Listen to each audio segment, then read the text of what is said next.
O amor de Cristo demonstrado ao morrer por pecadores. E posto em agonia, orava mais intensamente, e o seu suor tornou-se em grandes gotas de sangue que corriam até o chão. Lucas 22:44. O sofrimento que Cristo então esteve realmente sujeito foi terrível e assombroso, como foi demonstrado, e quão maravilhoso foi o seu amor, que ainda permaneceu e foi confirmado. O amor de qualquer mero homem ou anjo sem dúvida teria afundado sob tal peso, e nunca teria sofrido um conflito em um suor tão sangrento como o de Jesus Cristo.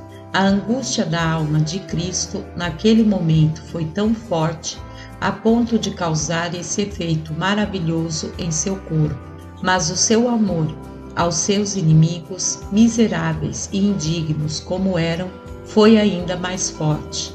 O coração de Cristo nesse momento estava cheio de angústia, todavia era mais cheio de amor por vermes desprezíveis. Suas tristezas abundavam, mas o seu amor superabundou.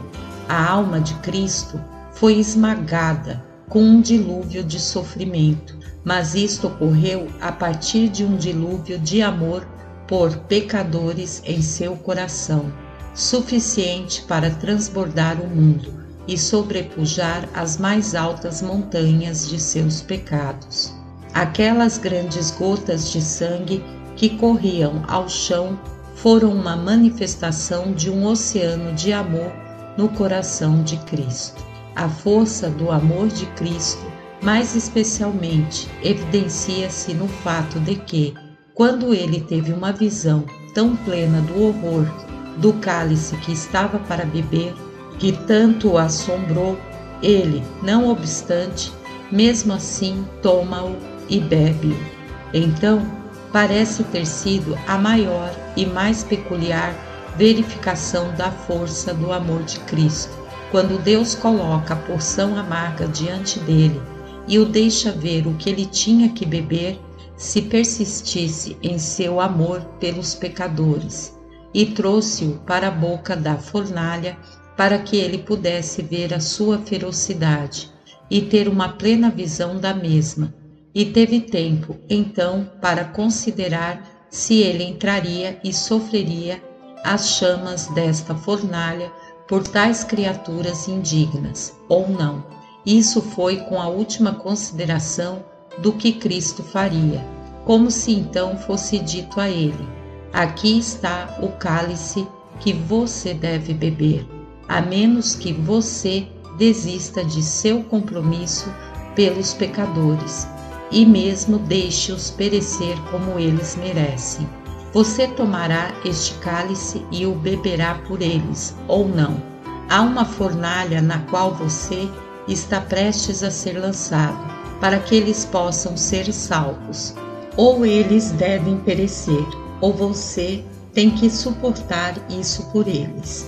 Ali você vê quão terrível é o calor do forno. Você vê qual a dor e angústia que você deve suportar no dia seguinte, a menos que você desista da causa dos pecadores. O que você fará? É tanto o seu amor que você prosseguirá? Você lançar-se-á nessa terrível fornalha de ira? A alma de Cristo foi esmagada com o pensamento. Sua frágil natureza humana afundou diante da triste visão. Isto o colocou nessa terrível agonia que ouviste descrita. Mas seu amor pelos pecadores resistiu. Cristo não passaria por esses sofrimentos desnecessariamente, se os pecadores pudessem ser salvos sem eles. Se não houvesse uma necessidade absoluta de seu sofrimento para a salvação deles, ele desejaria que o cálice passasse dele. Mas se os pecadores em que ele havia fixado seu amor não pudessem, de acordo com a vontade de Deus, ser salvos sem que ele o bebesse, ele escolheu que a vontade de Deus fosse feita. Ele optou por seguir em frente e suportar o sofrimento, terrível como apareceu para ele, e esta foi a sua conclusão final, após o conflito sombrio de sua pobre e fraca natureza humana. Depois de ter tido o cálice em vista e por, no mínimo, o espaço de 1 hora, já tinha visto quão incrível isto era. Ainda assim, ele finalmente decidiu que ele suportaria, ao invés que aqueles pobres pecadores que ele havia amado por toda a eternidade perecessem. Quando o cálice terrível estava diante dele, ele não disse em seu interior: porque eu, que sou tão grandioso e gloriosa pessoa, infinitamente mais honrado do que todos os anjos do céu, porque eu mergulharia em tão terríveis, incríveis tormentos por vermes inúteis, miseráveis, que não podem ser proveitosos a Deus ou a mim, e que merecem ser odiados por mim e não ser amados? Porque eu, que tenho vivido desde toda a eternidade no gozo do amor do Pai, lançar-me-ei em tal fornalha por aqueles que nunca podem me recompensar por isso? Porque eu deveria me render a ser assim, esmagado pelo peso da ira divina por aqueles que não têm amor por mim e são meus inimigos? Eles não merecem qualquer união comigo, e nunca fizeram e nunca farão qualquer coisa para recomendarem-se a mim. Em que serei mais rico por salvar um número de inimigos miseráveis de Deus e meus, que merecem ter a justiça divina glorificada em sua destruição? Tal, porém, não era a linguagem do coração de Cristo nestas circunstâncias, mas, pelo contrário, o seu amor permaneceu firme, e ele resolveu, mesmo assim, em meio à sua agonia, entregar a si mesmo à vontade de Deus, e tomar o cálice e o beber. Ele não fugiria para sair do caminho de Judas e daqueles que estavam com ele, mas ele sabia que eles estavam vindo, mas, na mesma hora, entregou-se voluntariamente em suas mãos. Quando eles vieram com espadas e varapaus para prendê-lo, e ele poderia ter clamado por seu pai que imediatamente enviaria muitas legiões de anjos para repelir seus inimigos e libertá-lo, ele não quis fazê-lo, e os seus discípulos teriam feito resistência.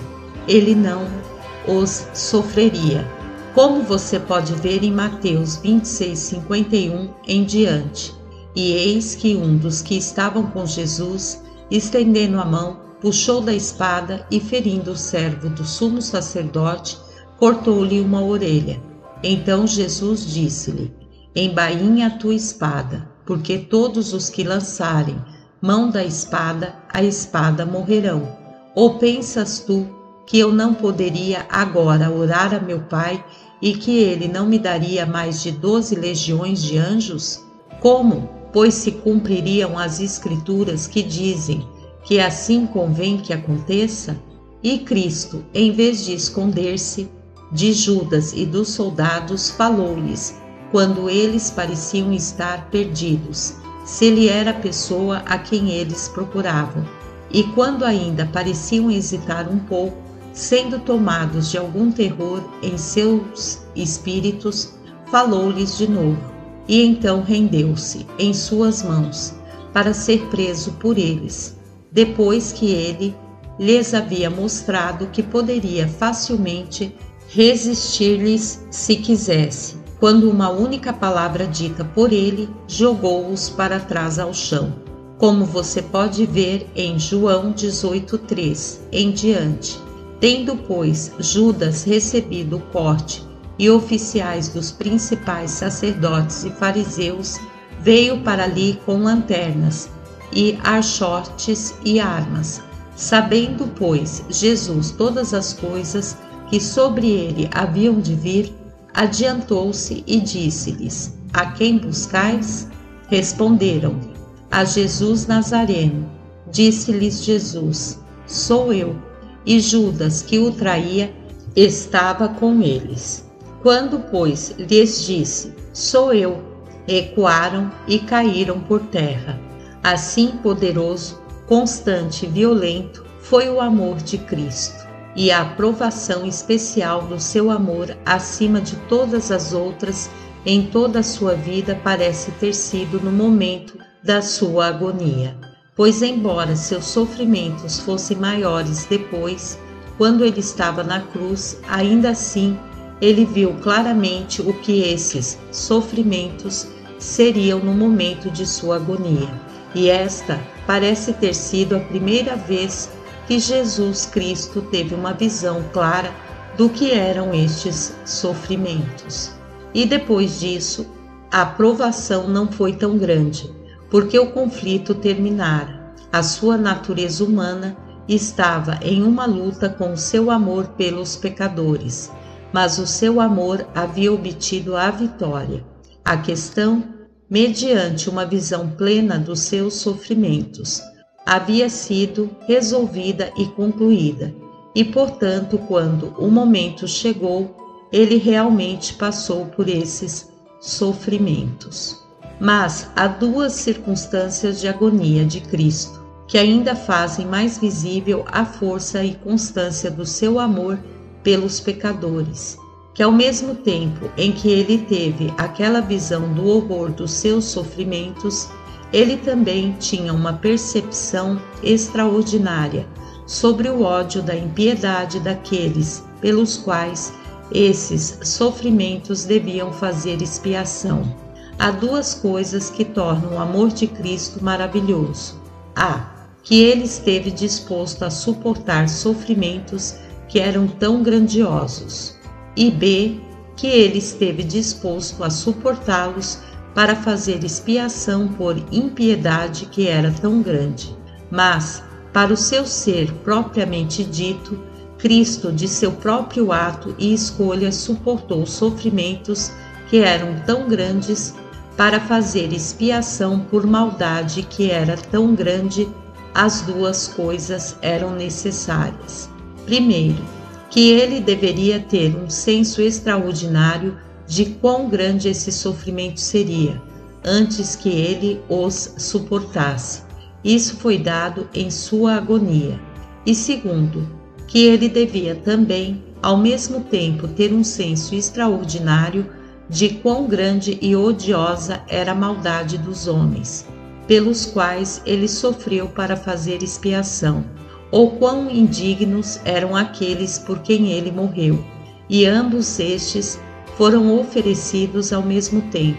Quando Cristo teve um sentido tão extraordinário de quão amargo o seu cálice devia ser, ele teve muito a fazê-lo, o sensível de quão indigna e odiosa era aquela impiedade do homem por quem ele sofreu, porque a natureza odiosa e maligna daquela corrupção nunca se evidenciou mais plenamente do que na raiva e crueldade dos homens naqueles sofrimentos.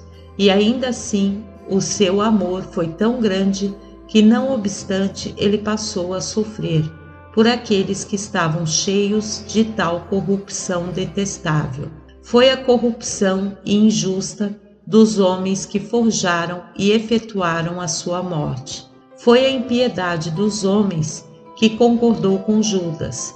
Foi a maldade dos homens que o traiu e que o prendeu e amarrou e levou para longe como um malfeitor.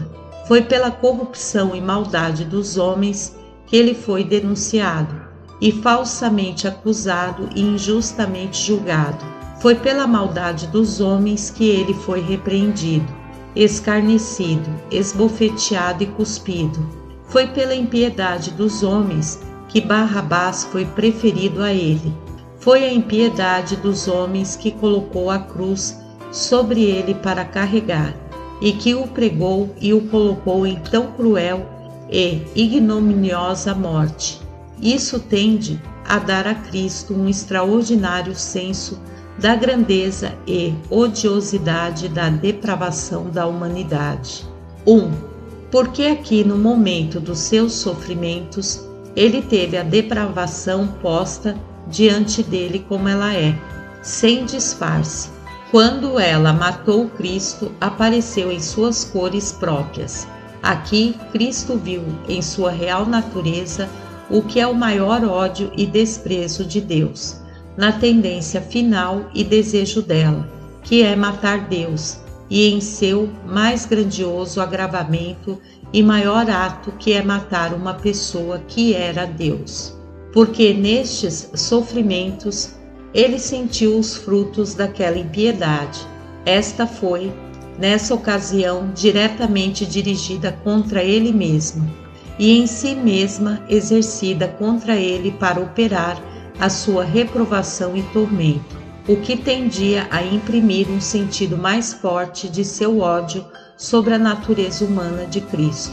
Mas, ainda assim, ao mesmo tempo, tão maravilhoso foi o amor de Cristo por aqueles que apresentavam essa corrupção odiosa, que ele suportou esses mesmos sofrimentos para livrá-los da punição daquela mesma corrupção.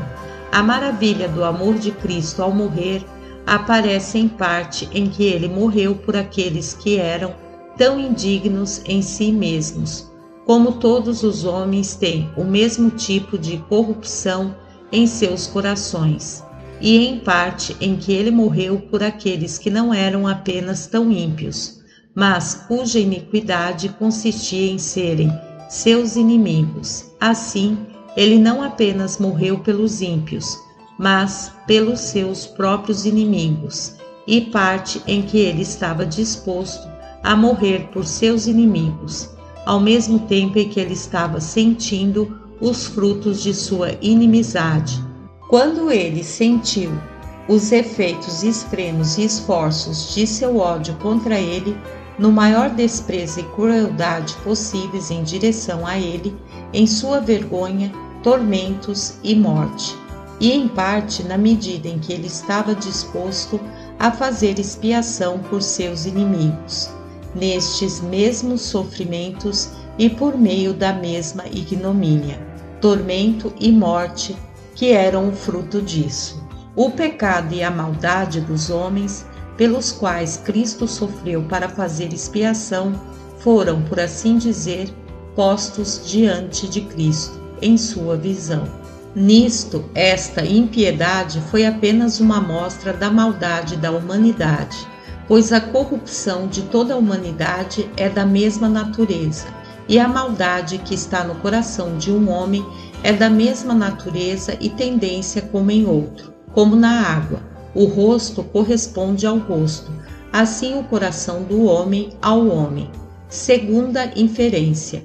É provável que Cristo morreu para fazer expiação por aquela verdadeira impiedade individual que operou os seus sofrimentos, que o reprovou, escarneceu, esbofeteou e o crucificou.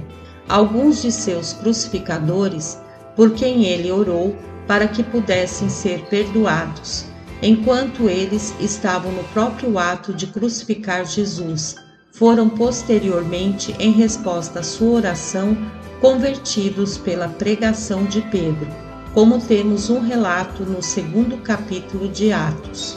Outra circunstância da agonia de Cristo que demonstra a força do seu amor é o ingrato abandono dos seus discípulos naquele momento. Os discípulos de Cristo estavam entre aqueles pelos quais ele suportou essa agonia, e entre aqueles por quem ele suportaria os últimos sofrimentos, dos quais ele agora tinha apenas apreensões terríveis. No entanto, Cristo já os tinha despertado ao interesse nos benefícios desses sofrimentos. Seus pecados já haviam sido perdoados por meio daquele sangue que ele estava indo derramar, e eles já haviam sido vencedores infinitos por aquela moribunda compaixão e amor que ele tinha por eles, e foram, por seus sofrimentos, distinguidos de todos os demais do mundo. Cristo havia colocado uma maior honra sobre eles do que em qualquer outro, fazendo-os seus discípulos, em um sentido mais honroso do que ele havia feito para qualquer outro. E ainda agora, quando ele teve o terrível cálice colocado diante dele, que ele beberia por eles e estava em tal agonia diante da visão disto. Ele não viu nenhum retorno por parte deles, senão a indiferença e ingratidão, quando ele só desejava que o assistissem, para que ele fosse consolado com sua companhia. Agora, neste momento, triste, eles adormeceram e mostraram que não havia preocupação suficiente sobre isso para induzi-los a manterem-se acordados com ele nem mesmo por uma hora, embora ele desejasse isso, uma vez e outra vez. Mas ainda assim, este tratamento ingrato deles, por quem ele devia beber o cálice da ira que Deus havia posto diante dele, não o desencorajou a de tomá-lo e bebê-lo por eles. Seu amor resistiu a eles. Tendo amado os seus, amou-os até o fim. Ele não disse dentro de si mesmo, quando o cálice trêmulo estava diante dele: porque devo suportar tanto por aqueles que são tão ingratos? Porque eu deveria lutar aqui com a expectativa da terrível ira de Deus a ser suportada por mim amanhã por aqueles que nesse meio tempo não têm tanta preocupação por mim, como para manterem-se acordados comigo nem por uma hora, quando eu desejo isso da parte deles, mas ao contrário, com compaixões ternas e paternais, ele desculpa essa ingratidão de seus discípulos e diz em Mateus 26:41: Vigiai e orai, para que não entreis em tentação. Na verdade, o espírito está pronto, mas a carne é fraca. E seguiu, e foi apreendido, e escarnecido, e açoitado, e crucificado, e derramou a sua alma na morte, sob o peso da terrível ira de Deus na cruz por eles. A alma de Cristo, em sua agonia no jardim, esteve em uma grande e séria luta e conflito em sua oração a Deus. O labor e esforço da alma de Cristo em oração era uma parte de sua agonia, e foi, sem dúvida, uma parte indicada no texto, quando se diz que Cristo estava em agonia, pois, como já vimos, a palavra é usada especialmente nas Escrituras em outros lugares, como esforço ou luta com Deus em oração. A partir deste fato e a partir do evangelista mencionar o seu ser posto em agonia e seu orar fervorosamente na mesma frase, bem podemos entender isso como menção ao seu esforço em oração como parte de sua agonia. As palavras do texto parecem expor como Cristo estava em agonia na oração, e posto em agonia, orava mais intensamente, e o seu suor tornou-se em grandes gotas de sangue, que corriam até ao chão.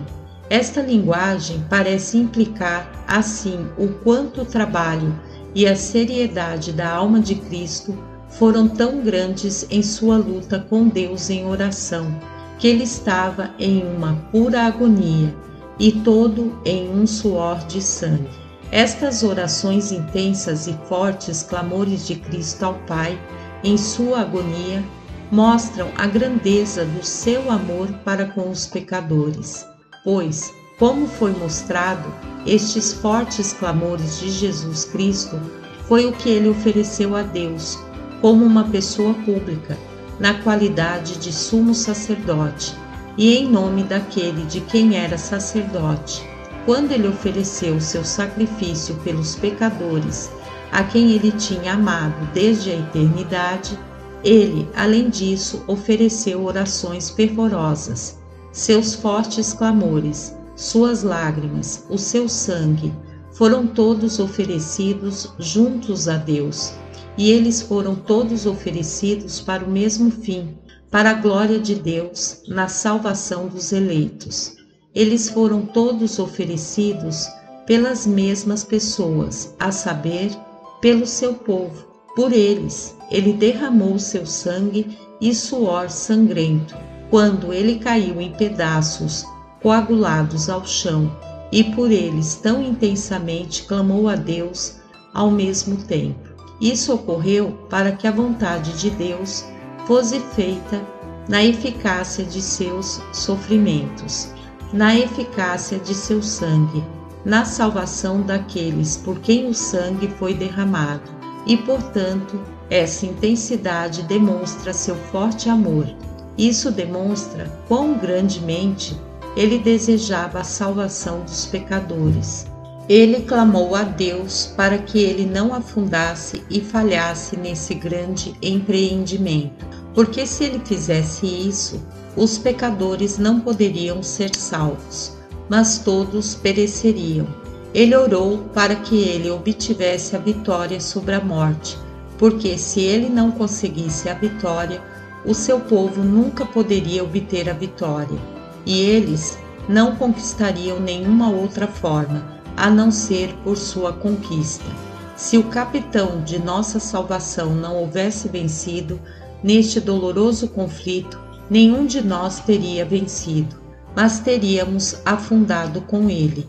Ele clamou a Deus para que ele fosse salvo da morte, e se ele não tivesse sido salvo da morte em sua ressurreição, nenhum de nós jamais seria salvo da morte. Foi uma grandiosa visão contemplar a Cristo no grande conflito em que estavam em sua agonia. Mas tudo nisto ocorreu a partir do amor, daquele forte amor que estava em seu coração. Suas lágrimas, que fluíam de seus olhos, eram de amor. Seu grande suor era de amor. O seu sangue, seu prostrar-se no chão diante do Pai, era em amor. Seu fervoroso clamor a Deus foi a partir da força e ardor de seu amor.